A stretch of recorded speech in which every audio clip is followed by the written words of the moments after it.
morning, everyone. Welcome to GTS Day 2. It is a joy to be here with you all. We had a great day yesterday kicking us off at GTS. I'm really excited to see what today holds. If we haven't had a chance to meet, my name is Emily Plunkett. I am Manager of Outreach with the Hoosier Environmental Council. And it has truly been a joy to join this team, and I look forward to the opportunity to meeting more of our friends, supporters, and volunteers. To get us started today, I wanted to thank all of our sponsors for GTS this year. We have several green business sponsors at the Sky is the Limit level: Greenscape Geeks, Whole Sun Designs, Logistic, and Innovative Solar. We also have some Empowering Progress level green business sponsors, and we wanted to thank them here as well. We also have a business partner this year for greening the State House, which is Cummins.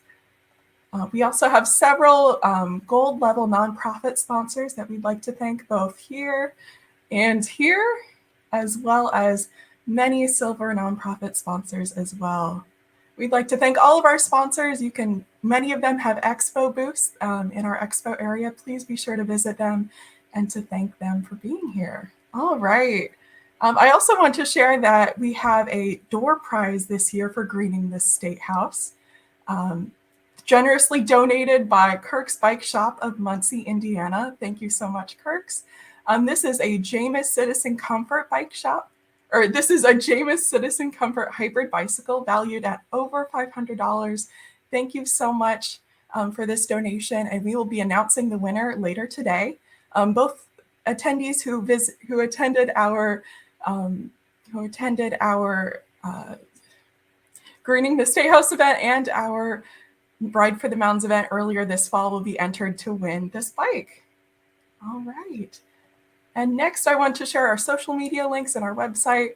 Of course, we are on Hopkin today, and we'd love to interact with you here, but we are also on social media. Be sure to connect with other attendees and share your thoughts on greening the State House.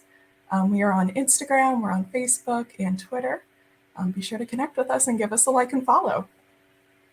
We do have several hashtags for our event today. Our main one is GTS 2021. If you want to share about a piece of legislation that is mentioned, be sure to use the hashtag INLegis. We also have hashtags for all of the different topics that will be covered and hashtags for our green businesses as well. All right, now I'm going to give you a brief guide to Hopkin. First of all, we recommend you use a computer to access our event today, rather than a phone or a smart tablet. This will give you the best attendee experience possible. If you're not really familiar with Hopkin yet, we're going to do a brief explanation of it here in a second, but we also have a video that was created last year to introduce you to the platform. That is on our YouTube page, and we will be sure to share the link with you here. Third, I want to mention that it is best to use either Google Chrome or Firefox Mozilla as your internet browser. Today, we've had the best luck with these browsers, and we want to make sure you have the best attendee experience possible. All right, now I want to point out a couple areas you'll be seeing currently on your screen. So when you first entered our event this morning, you were in the reception area. And this lists all of our sponsors for the event that I showed you earlier, as well as our schedule for today. We are currently in the stage area, and this is where all of our major panels will be occurring throughout the event. Our sessions area is where our breakout outreach sessions will be happening today with Jesse Kharbanda, with Tim Maloney, and with Delaney Barber. Please be sure to visit those. You can see when those are happening in the schedule in the reception area. And our networking space is where you can randomly meet someone one-on-one for a one-on-one conversation. I will note you can only meet someone if someone else is in this area, so it might take a second or two for someone to be there. Next, I want to point out our expo area. I mentioned this earlier. This is where we have different booths for all of our sponsors, both green businesses and nonprofit sponsors. You can interact with their representatives who are here. Yes. And then I'm going to direct you to the right side of your screen. You're going to see two different chats currently. First is the event chat. If you have any technical difficulties throughout the event or would like to introduce yourself and say hi, you can do so in this event chat here. Next is our stage area, and this is where you can share your comments on presentations and ask questions of our panelists throughout the different stage presentations. I will also point out the little mail icon in the very top right corner. This is where you can share direct messages with other attendees. All right. And as I said, we do have some technical support available. You can not only check out this YouTube link, but if you're still having questions, be sure to share them in the event chat or the event Q&A areas, or direct message Shannon Curtis Kellogg. You can also email gts@hecweb.org for further technical support. All right. And before I wrap up, I'd like to thank our entire HEC team for all of their hard work in putting this event together. Their dedication and expertise is incredible. I especially want to thank Delaney Barber and Aspen Weinberg for their support in recruiting and supporting our nonprofit and green business sponsors. Thank you both so much.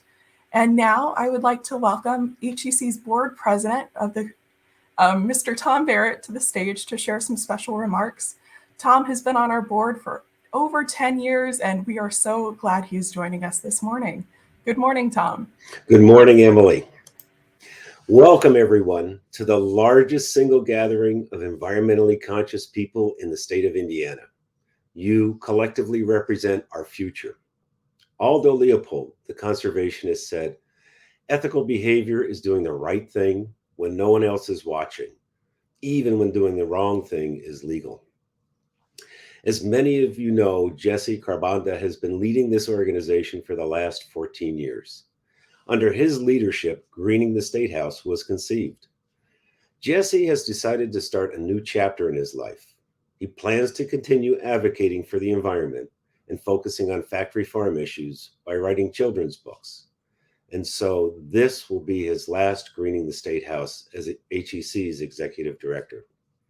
I'm Tom Barrett, and it has been my pleasure, chairman of the board and president of the Hoosier Environmental Council, to support Jesse in his efforts as HEC's executive director and to make Indiana's environment a safer and healthier place for all Hoosiers for generations to come. Under Jesse's leadership, HEC has grown to become the voice of environmental issues throughout the state and beyond. Over his 14-year tenure, our funding has doubled. Our staff has almost tripled. More importantly, our staff expertise has grown fourfold. By building a strong coalition of over 100 environmental groups, Jesse has increased the volume of environmental concerns in Indiana to a level unimaginable 14 years ago. When I first joined the board at HEC 10 years ago, I flew out to Washington, D.C. with Jesse and a large group of fellow environmentalists to lobby for an energy bill. I witnessed Jesse in action as he discussed the ins and the outs of our political leaders and why they should vote in favor of this bill. I was most impressed with Jesse's command of the subject, the issues, and his ability to see all sides of the issue. I fondly remember watching Jesse discuss the bill with Senator Richard Lugar, the Republican senator and statesman from Indiana. It was evident that both men held a deep respect for each other and their sometimes opposing points of view. In working with Jesse, I've come to know him as articulate, knowledgeable, and credible as an unrelenting advocate for the environment. Jesse leads from his heart, and he receives widespread political acclaim for his ability to build bipartisan support during one of the most divisive times in our history. With degrees from Oxford and the University of Chicago, Jesse came to the Hoosier Environmental Council, ironically, on the recommendation of the late Senator Richard Lugar. Jesse has built a top-tier staff and strengthened the organization's finances. He's also helped lead HEC's merger with two nonprofits. First, in 2011, the Legal Environmental Aid Foundation, and then Improving Kids' Environment in 2019. Jesse embodies the quote by Margaret Mead, "Never doubt that a small group of thoughtful, committed citizens can change the world. Indeed, it is the only thing that ever has." Because of Jesse Kharbanda, Hoosiers everywhere have benefited. And although I'm sad to see Jesse go, I'm confident Jesse will be successful in any endeavor he undertakes. And while he heads off to his next success, he leaves the Hoosier Environmental Council positioned for long-term success. So today we have a special surprise gift for Jesse, and he's just finding out about it now. It would mean a whole lot to the HEC staff if you took a couple minutes of your day, stop by our HEC booth, and sign our virtual card, or as we call it, our Kudo board. It's a special board where you can leave memories and well wishes for Jesse. So on behalf of myself, the board, the staff, thank you, Jesse. So as Jesse joins the stage, how about a warm round of applause for Jesse? Let's take a minute and offer it virtually. You'll see the stage chat tab on the right side of your screen. If you would, welcome Jesse to the stage. Jesse? Wow, I'm just blown away, Tom. I'm really, really humbled and honored by your words, and nothing I anticipated. And I'm just so grateful for the curiosity and empathy and kindness and wisdom you've always reflected in all your years with the board and at the helm of our board. And for someone who appreciates being fluid, I can't say that I have all the words that I would like to truly express to you, Tom, and to the board. What's been so special about this board is how supportive they've been to the strategic vision of the organization these many years. There's real harmony in our common quest to make Hoosier Environmental Council a big tent organization, one that people across the political spectrum and a very different demographics can feel welcome and at home.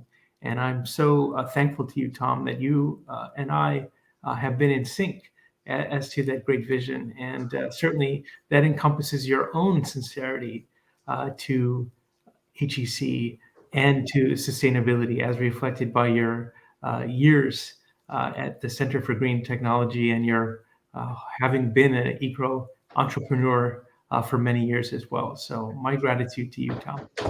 It's been a great journey, Jesse. Congratulations and thank you. Thank you, Tom.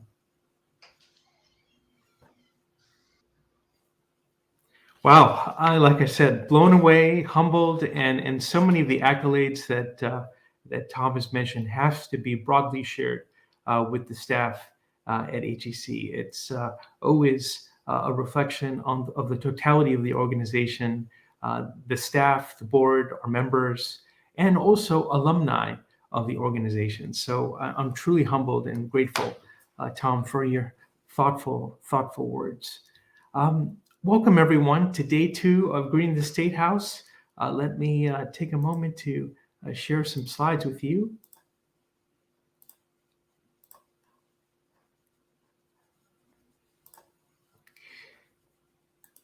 I could spend this whole day expressing gratitude, and I've partially done that through my words about Tom and about the board. And again, they are just the start of my appreciation to them. I also want to express my gratitude to our attendees for your time and your graciousness. Time in that there are so many things you could be doing on a busy weekend right before Thanksgiving, probably preparing for being with your loved ones, but you're here. And what an expression of commitment and sincerity to the environment that you're here. I also want to express your graciousness because I realize that Hopkin is still a new platform for many of us, and I think we've run it fairly smoothly, but please share your comments in the event chat so that we can keep refining it. Maybe the pandemic won't be with us next year. It very likely won't be, but we still want to get smarter in this platform. So we would love your thoughts there, and we appreciate your graciousness. Our staff is wonderful. And so if you do have some frustrations there, please don't hesitate to reach them in the event chat and the other ways that Emily described. I just want to reinforce gratitude to our nonprofit partners and our green business partners, which Emily listed out for you. We have more than 40 of them this year, And again, to me, what is so beautiful about that is it's an expression of the unity of the environmental community, that so many different organizations and truly green-minded businesses that meet a high bar for sustainability are with us in this journey of sustainability. It speaks to the coherence of the environmental community in our state. I want to also express gratitude to the organizers of Greening the State House, led by Emily Plunkett, our manager of outreach, who has led the logistics for this event, has given countless trainings, and has fielded countless texts and phone calls, probably at every time of the day, and done so with graciousness, warmth, and humor. She's been supported by two great fellow members of the team, Delaney Barber and Aspen Weinberg. Delaney has led our efforts with respect to nonprofit sponsors, and Aspen has led them with respect to our green business members. And that has entailed, again, so many calls and emails, fielding their questions, making sure they feel comfortable and are able to benefit from all the good things about HEC. And let me take a moment to celebrate water here. Of course, we want to make sure our water is clean and abundant, so forgive the pause.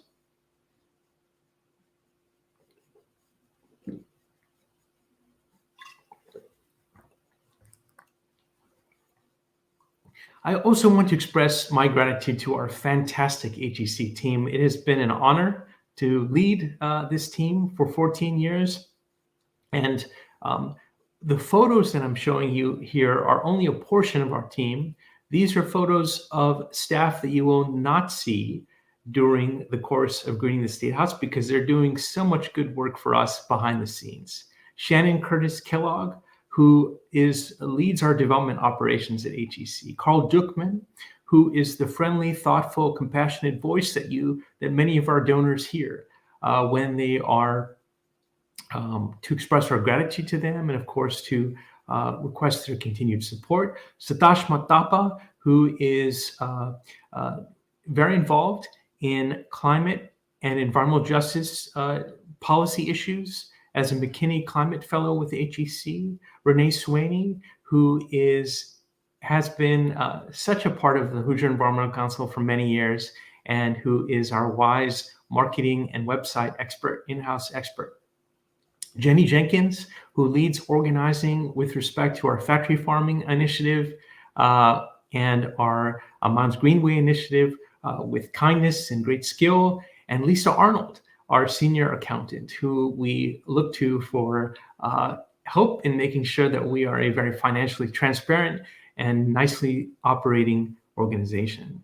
I also want to express gratitude to Amanda Shepard, who has for many years served as our senior manager of outreach and is now at the helm of the Sierra Club Hoosier chapter. We're very proud of her moving on to that next great chapter. And I want to express my gratitude to her because she led Greening the State House organizing for many years and did so with her characteristic many skills, her energy, and her passion for people and the environment. So grateful to her for all that she had done for GTS for so many years.